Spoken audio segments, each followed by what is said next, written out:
Dans cette vidéo, je vais vous présenter l'histoire de la Bible en 10 minutes. Et pour cela, je vais utiliser des cartes qu'on a fait imprimer avec des amis pour rendre les choses un peu plus visuelles. Imaginez qu'on fasse une partie d'échecs. Ça, c'est mes pions. Et ça, c'est les vôtres. Je vais faire le premier déplacement. Maintenant, c'est à vous de jouer.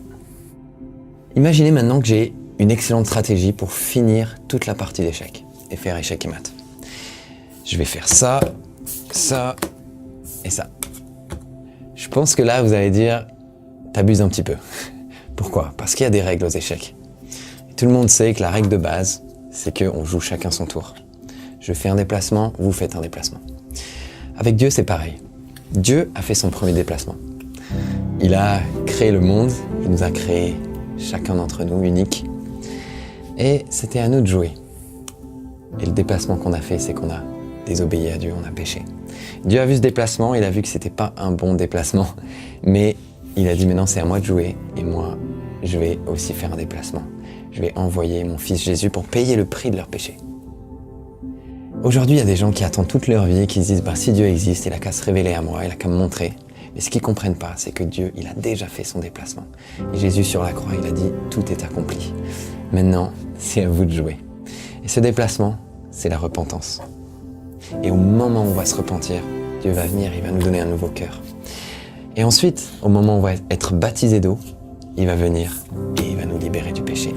Et au moment où on va demander le Saint-Esprit, il va venir tout de suite. Dieu, il attend qu'une chose, c'est qu'on fasse le déplacement. Il aimerait faire échec et mat. Il aimerait finir la partie. Il aimerait nous libérer, nous donner une nouvelle vie.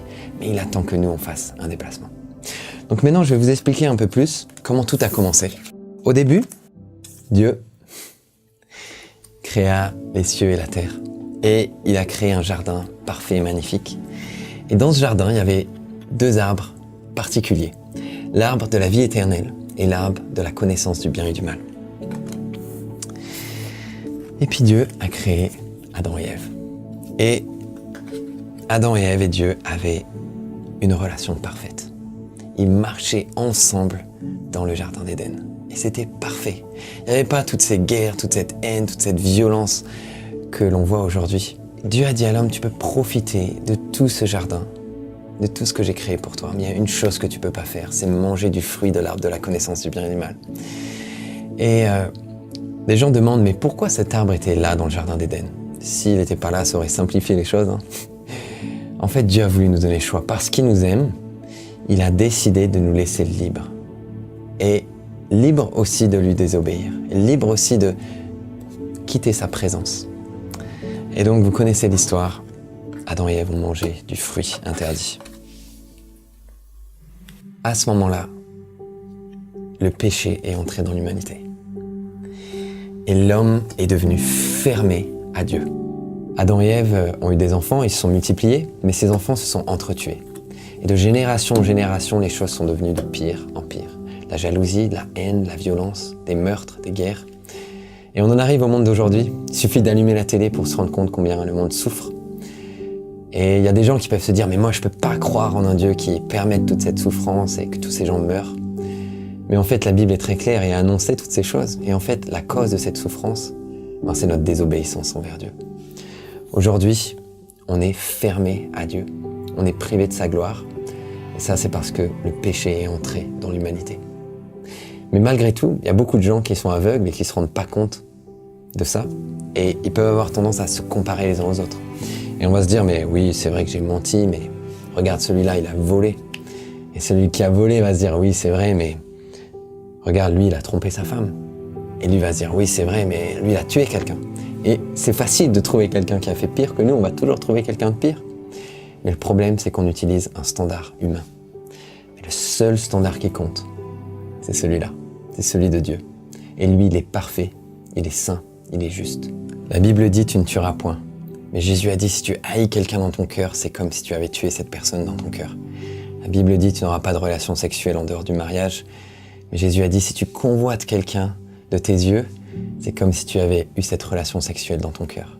Donc même sans passer à l'acte, il suffit de se retrouver devant son ordinateur, de regarder de la pornographie, et c'est comme si on avait eu cette relation sexuelle dans notre cœur.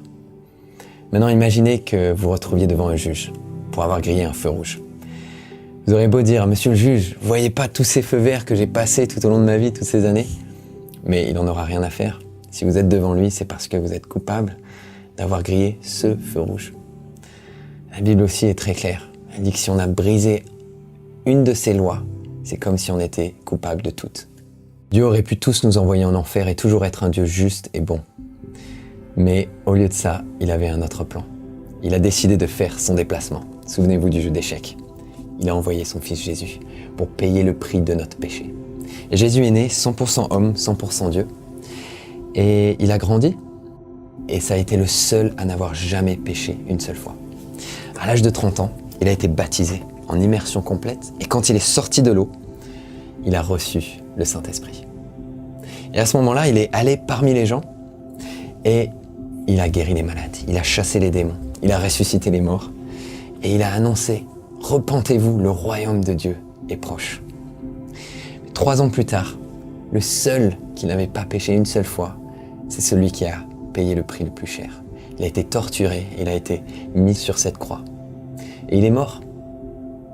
Il a été enterré. Mais 3 jours plus tard, parce qu'il a été le seul à n'avoir jamais péché, la mort n'a pas pu le retenir. Il est ressuscité d'entre les morts. Et là, il a rassemblé ses disciples et il leur a dit: les gars, comme le Père m'a envoyé, maintenant je vous envoie pour faire la même chose. Il leur a dit: attendez ici, je vais vous envoyer une aide, le Saint-Esprit.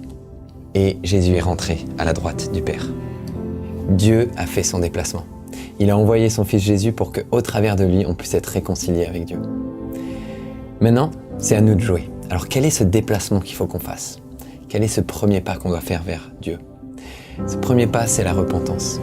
C'est réaliser qu'on a péché contre un Dieu juste et saint. Mais c'est pas simplement demander pardon ou avoir des regrets. Ça commence par là. Mais c'est prendre une décision pour sa vie, de se détourner de cette ancienne façon de vivre et de se tourner vers Dieu. C'est comme un virage à 180 degrés où on décide de lui donner notre vie. Et à ce moment-là, Dieu prend notre cœur de pierre et il nous donne un cœur de chair. Donc Dieu nous donne un nouveau cœur, comme une nouvelle conscience. Mais c'est pas suffisant, on peut pas s'arrêter là. On a toujours cet ancien corps qui est mort, qui est imprégné du péché.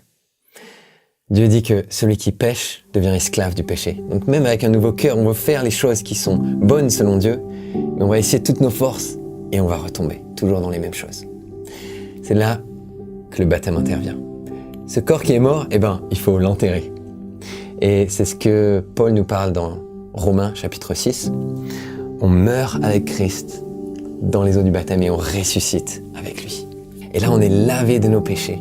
On est ouvert à Dieu à nouveau, comme Adam et Ève dans le jardin d'Éden. Le baptême, c'est pas quelques gouttes sur le front d'un bébé, parce qu'un bébé n'a pas conscience de son péché. Il peut pas se repentir. Mais c'est ce qu'on voit dans la Bible. Tous les baptêmes ont eu lieu quand les gens se sont repentis et ont réalisé qu'ils ont péché contre Dieu. Et là, ils ont été baptisés. Maintenant qu'on est mort à notre ancienne vie de pécheur et qu'on est ressuscité avec lui, le péché n'a plus d'emprise sur nous. On est libre. Comme Jésus a dit qu'il allait envoyer son Saint-Esprit pour venir vivre en nous, aujourd'hui, si on fait cette prière et qu'on demande le Saint-Esprit, il va venir et on va être baptisé du Saint-Esprit. Et là, on a tout l'équipement nécessaire pour suivre l'exemple de Jésus. Et c'est ce qu'il nous appelle à faire. Alors comme lui, on va parmi les gens et on guérit les malades et on chasse les démons. Et on partage l'évangile comme je suis en train de vous le faire maintenant. Et d'autres personnes vont aussi prendre cette décision de se tourner vers Dieu, de démarrer une nouvelle vie, d'être baptisé et de recevoir le Saint-Esprit. Maintenant, la fin de cette histoire, c'est que un jour, Jésus va revenir. On ne sait pas quand exactement, mais cette fois, il reviendra pour juger le monde. Et ça veut dire qu'on a tous quelques années devant nous pour prendre une décision dans notre vie. On est complètement libre de vivre pour nous-mêmes et d'essayer de vivre la meilleure vie qu'on peut, ou alors de donner notre vie entière à Dieu et de le suivre et d'être complètement né de nouveau. Et quand Jésus va revenir, il va séparer ceux qui lui appartiennent, ceux qui ont décidé de lui donner leur vie et qui ont fini la course jusqu'au bout, de ceux qui seront restés fermés à lui. Et ceux qui lui auront donné leur vie et qui l'auront suivi vont avoir accès à l'arbre de la vie éternelle. Et ils vont vivre pour toujours auprès de Dieu. Et souvenez-vous que Dieu a déjà fait son déplacement. Il a envoyé son Fils Jésus pour que vous puissiez être réconciliés avec lui, pour qu'il paye le prix de votre péché. Maintenant, C'est à vous de jouer.